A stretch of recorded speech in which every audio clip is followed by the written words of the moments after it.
My name is Garland Gilchrist II. I'm the Executive Director of the Center for Social Media Responsibility at the University of Michigan School of Information. Okay. And I'm Aviv Ovadia.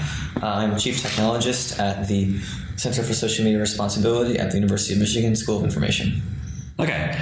So, I mean, this is an interesting talk. There's been, I don't know how long you guys have been here, but there was actually quite a lot of tracks and conversations around this topic of the technology. I suppose the past year has been quite interesting in that a lot of companies were let to get too big, maybe, and the influence has become too much and people started paying more attention. Let's go back a bit before we get into the really deep stuff, though. Sure. I mean, forgive maybe my ignorance of the sort of academic world, but why is this center at a university? So it's an interesting question. I think that there have been people who thought about how information just flows through social networks in general. And when I say social network, I mean that broadly, not just an online social network in the way that we think about it today, but just through social groups and communities. And there has been a lot of social science research into that for years and years and years and years and years. I think what's interesting is as these companies, these platform companies, they have become the way for the sort of method for more and more people to get information and news and connect with people, that increase in importance, increase in dominance, frankly. That research that's been happening in academic and social sciences, but also like in computational sciences as well, has now begun to look at those networks. And for the last several years, we've seen research in that effect. And so the University of Michigan School of Information is one of those places where some of that scholarship has been happening. And so one of the benefits of having this be at a university is that there will be sort of the method of approach of analysis of exploration and understanding, and not really being invested in where the research leads, but just wanting it to continue to develop so we can deepen our understanding. So this, I think, is a pretty good place for that to be. And at the School of Information in particular at Michigan, we take a pretty multidisciplinary approach. You have social science researchers, you have economists, you have computational thinkers and computer scientists. So you have a pretty broad set of people and methods and interests, and this is a broad challenge. I mean, so information of all types goes through these networks, and so having a holistic approach to it is a benefit, and that's why the center really exists here. It's actually an interesting point because you get all those potentially interesting people in one place. Yeah. But actually, so that's, I mean, because you're a CTO. However you want, if you want to put quote marks it or whatever, that's your job title. So like, what are your two different roles within the center then? How are you working together, and why would it need a CTO, I guess, is one question as well.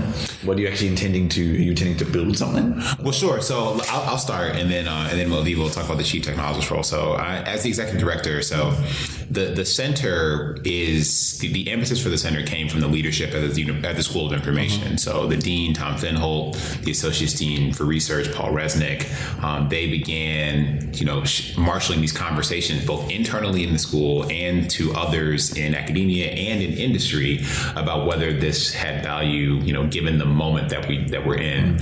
And so my role as the executive director coming on in February is to, one, just like we're launching this thing now, it's a real thing, and then sort of set a vision for how we're going to be in the world. And what I'm thinking about is we want to have this combination of continuing to support and advance the scholarship and make it accessible to more people beyond academia. And also I want us to make real things and put them into the world, develop product, whether those are dashboards, tools, recommendations, convenings. Like we have things that we want to create. And so to do that, the center will need to have certain capacities beyond just its associated faculty team. And so we need people with different skills, different resources. We'll need partners of all types. We'll need partners in the funding community, partners in other types of other researchers in different disciplines. We'll need to work with platforms appropriately.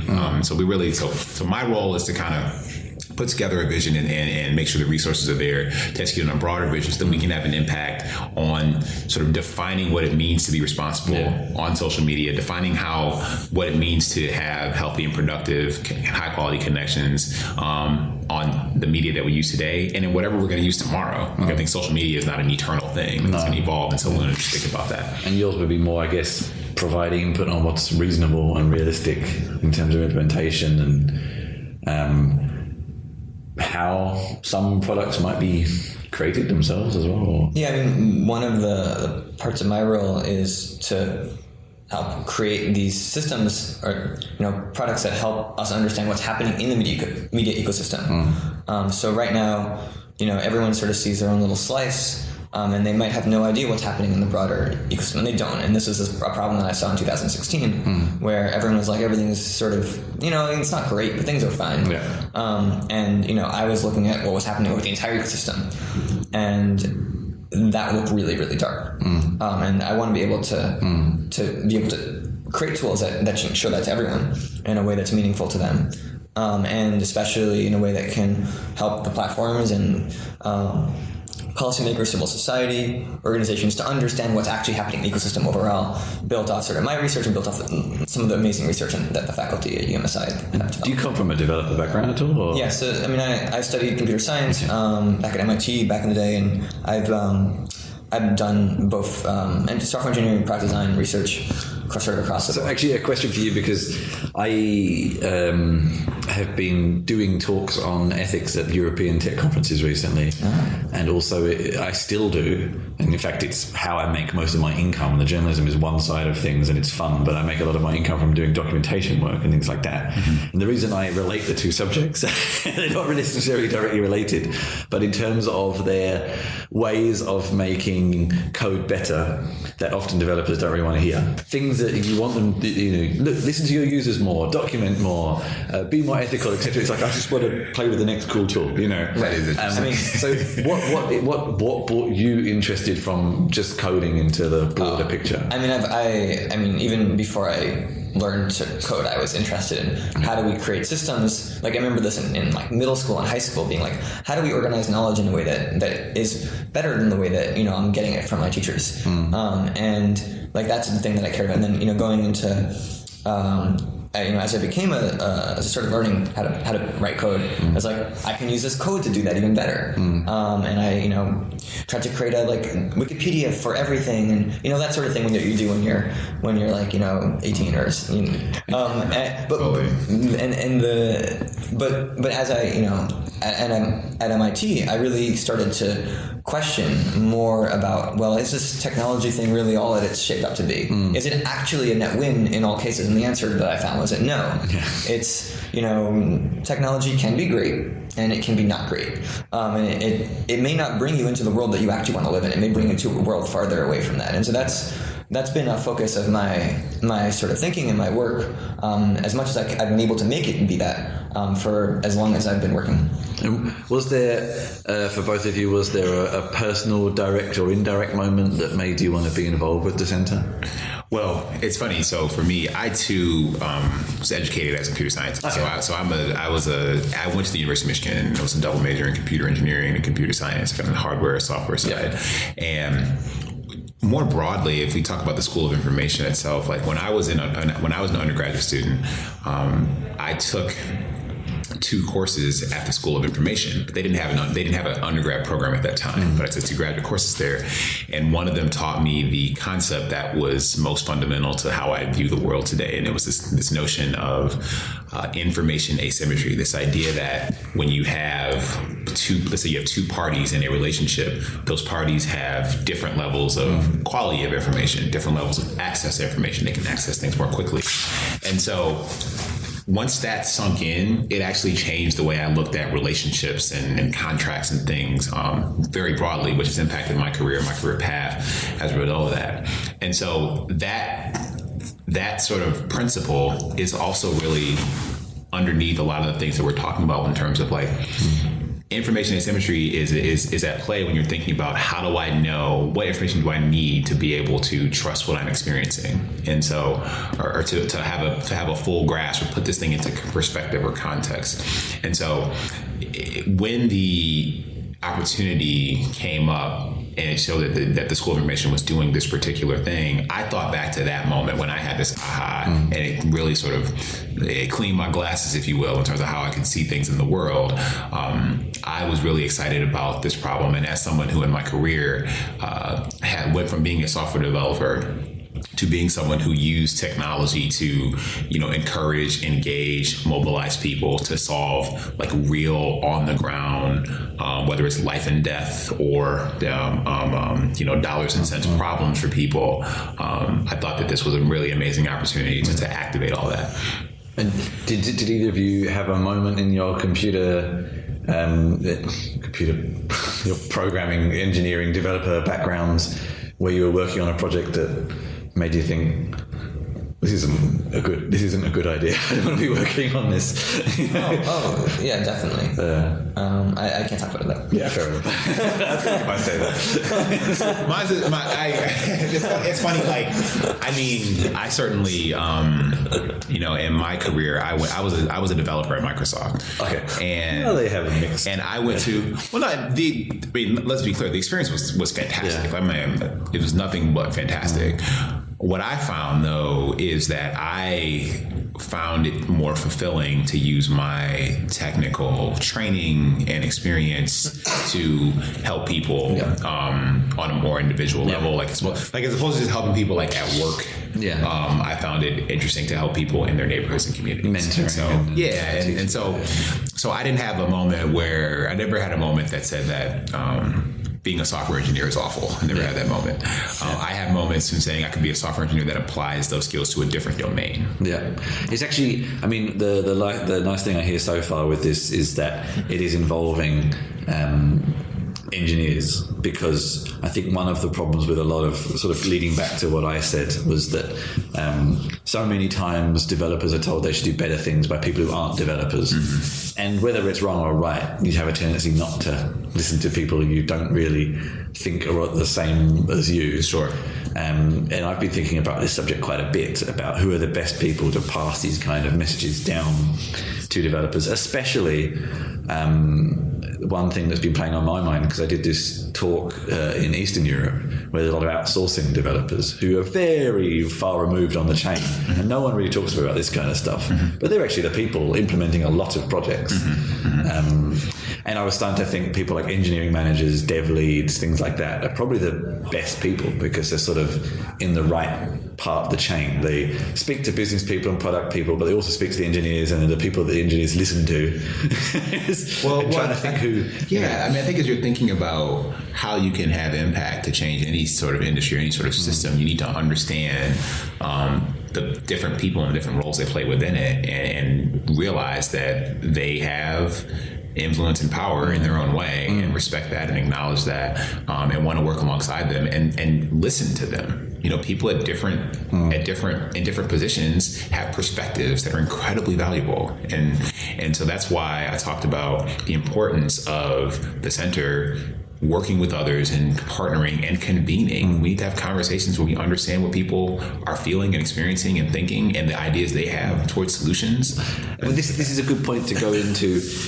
We've said a little bit of background, but I mean, you only started in February, and you as well, or? I've been doing work for the center before it existed, for like 8 months. But so I guess, what is it working on, and what is its plans for the next 6 months? Yeah, sure. So getting off the ground, we want to do a few things, I think, really before the end of this year. And one is to demonstrate this notion of a product that I talked about. And so we have some research that is ready to be activated related to things like measuring the the proportion of stories that are shared in social media from unreliable sources and looking at that on at least one platform. And so how do we sort of activate that, the ability to do that in this defensible way, and then turn that into some sort of tool, whether that's a dashboard or something else, that people can sort of see that, and that can be context setting both for media consumers, for media makers potentially, sort of understanding that and sort of being transparent about how we do it. Another thing we're interested in is another tool, maybe it's a dashboard or something observational related to measuring things like the quality of a conversation in a given network. So think about places where you have conversational exchanges, like whether it's Reddit or it's the comment sections on news stories or et cetera, which sometimes are like the worst parts of the internet. Yeah. But there are ways that there's research that's been done, there's machine learning algorithms that have been developed where we can measure things like the level of aggression in an exchange, the level of personal attack in a comment, the level of toxicity in an exchange. And so wanting to activate that sort of research and turning it into something useful, because we think that when we're engaging with like potential partners at platform companies, if we can actually create, well thought out, conscientious, meaningful metrics, that is one step that gets us one step closer to being able to design solutions to optimize those metrics. What is this? So actually interesting. You talk about, just showing metrics on whether conversations on a platform are generally pleasant or toxic or not. But I mean, most people who run platforms generally know, broadly speaking, if the conversations are bad or not, and some platforms are worse than others. So, or is it just to help? There's an actionable difference. Show scale. Well, scale is one thing, but there's an actionable difference between knowing something broadly is like feels uncomfortable and being able to again, going back to an engineering perspective, to say that I have a method for determining this because that's something that I can design around and optimize for. So that combining that qualitative sense with some more quantitative measure is something that can be engineered. So having another metric instead of just metrics for latency and response requests and API throughput, but also metrics for the more human side of things. Right. So, to be super concrete, let's say you're optimizing for engagement or clicks, and what I've heard repeatedly from the platforms has been, we need alternative metrics that for sure, measure these other characteristics, and the challenge has always been, well, sometimes creating those metrics requires significant resources. It requires resources in terms of engineering work, in terms of training data for, let's say, creating a machine learning algorithm, or even in terms of if you want to have continuous quality control on these metrics that are a little bit more human and fuzzy. And so one of the things that I think it's valuable about having something like a center to be doing that work is that's a place to sort of funnel in those resources that can help be instrumental in creating real metrics that aren't quite as easy as just counting. And how do you think you're going to convince some platforms to use these dashboards? I think there are some that recognize there's a problem and want to do something about it, but there are probably others that don't. I think there's a couple approaches. The first is we're doing work and research and building product based on things that are publicly available first. Right now, and there are platforms, to your point, that have expressed in their own way a willingness or a desire to want to understand these things or go deeper. Twitter put out an RFP. Facebook's been talking about this for the last several months. They have at least signaled that they would be willing to work with others on that, and I think that's very good. And I think we should be open to those kinds of partnerships. And for other networks, I think that it's important to show that we are here to be an honest and truth-telling partner, but that we want to work with everyone who's interested in sort of defining what it means to be responsible here and trying to make those experiences better for users, for the companies, for the media makers, et cetera. And so I think I'm a believer that you start with doing work that's good, that's solid, that is understandable, and that you share that work, and there you can begin to build a relationship based on you've seen how this entity operates, and that's someone that you want to partner with. That's how it starts. I'm going to ask two somewhat difficult questions, and potentially big ones. We'll see how we go with them. And bear in mind, of course, sometimes if I ask a question, it doesn't necessarily mean I agree or disagree with it, but let's just stick some, I don't know what the word is, but anyway. The first one would be around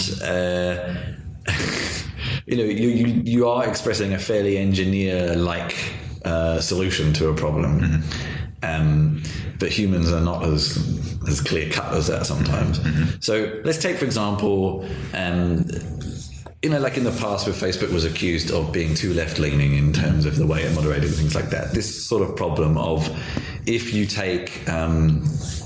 I don't, because I'm not American, I don't know too much about these outlets really, just apart from the highlights, but say something like Breitbart or these kind of platforms that, there's a lot of people having different opinions there, and some are valid but badly expressed. Some are not valid, some are just badly expressed, and some are downright just criminal, offensive, etc.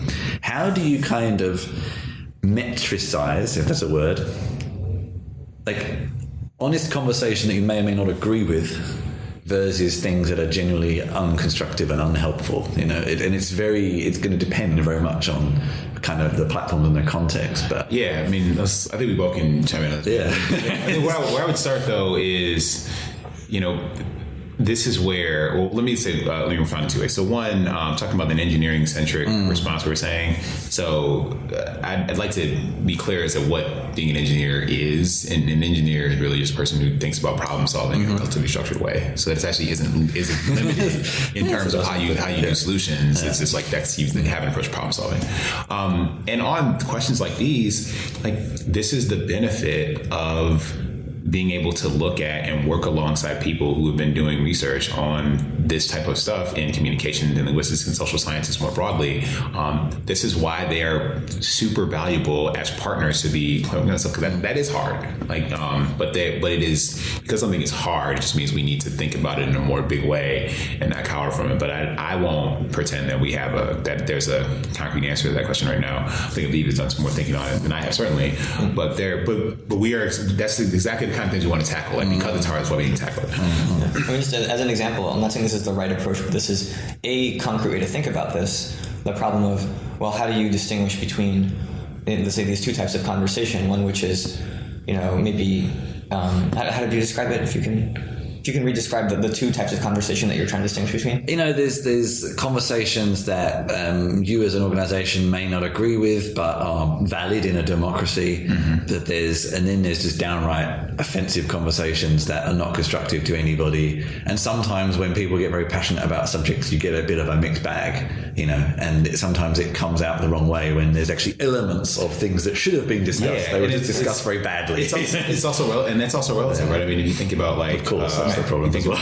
So, for example, one of the things that I know people struggle with is this notion of civility, and that can be a complicated concept, right? And so, just being thoughtful about that, I think is really important. I'm sorry. I mean, I think that it's going to be dependent on. So, for any individual who's reading or seeing those content, they're going to react in different ways to that. And so there's definitely no uniform, this is going to offend someone, this is going to provide value to someone. But there is sort of some distribution, some sort of percent which are going to be offended versus the ones that and are going to leave the conversation, are going to be or are going to hate someone more. And I think that you can literally ask, as a very concrete thing, that you can literally ask a number of people, hey, look at this thing. How do you react to it? Do you want to continue this conversation? What would you say? And see how they react, or even look at the real behavior in those systems. And so all of those things give you some signal as to which of those types of conversations are. You're not going to get it right. It's not going to be perfect, but you're going to be able to build a model. And that model can help inform whether or not the policies, the algorithms, the design choices of that platform are actually good for the conversation. I mean, are sort of moving in that positive direction, or sort of moving more in that negative direction.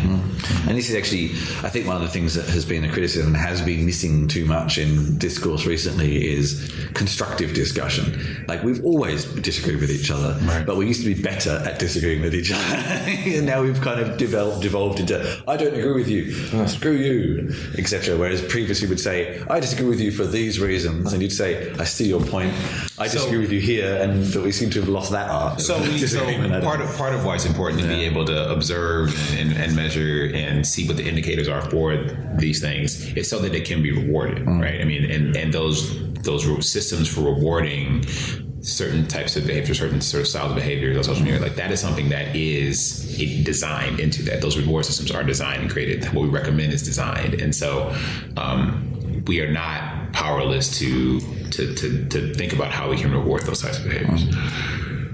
How will you, like, one of the criticisms so far of a lot of development of these, a lot of engineering projects is a diversity issue. And I think one of the discussions around diversity is it can be various things, of course.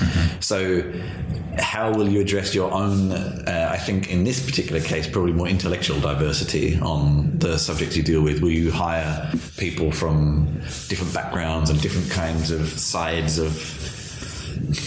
Well, it gets very messy because people like to talk about political divide, but that's very grey area in itself. There is no left and right, but you know.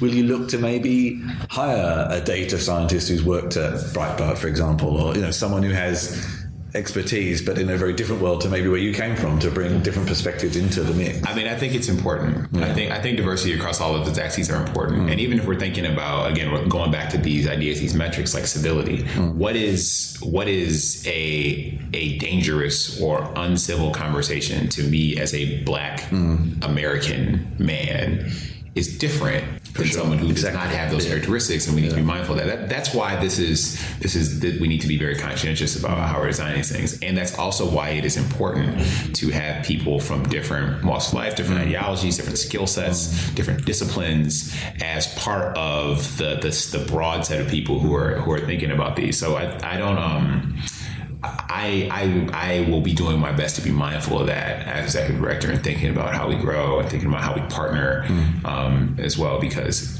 if we are not mindful of that, our solutions cannot be robust. So one final question then, in a year, 2 years' time, whatever the time span happens to be, what do you want to achieve? What would be like a sign that you have been at least partially successful?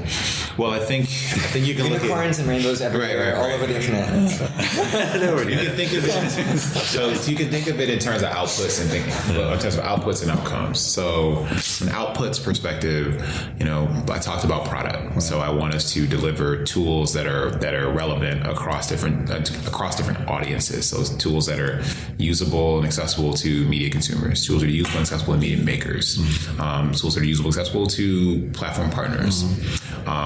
We want to aggregate and develop new research and insight that again is useful to those different audiences, and also we'll have convened conversations about how do we optimize for responsibility in the different elements of that. So that's one thing. So in terms of outputs, some of these kind of things we want to do. In terms of outcomes, one thing that will be important is the conversation or is people's or society's mindfulness of this as a challenge.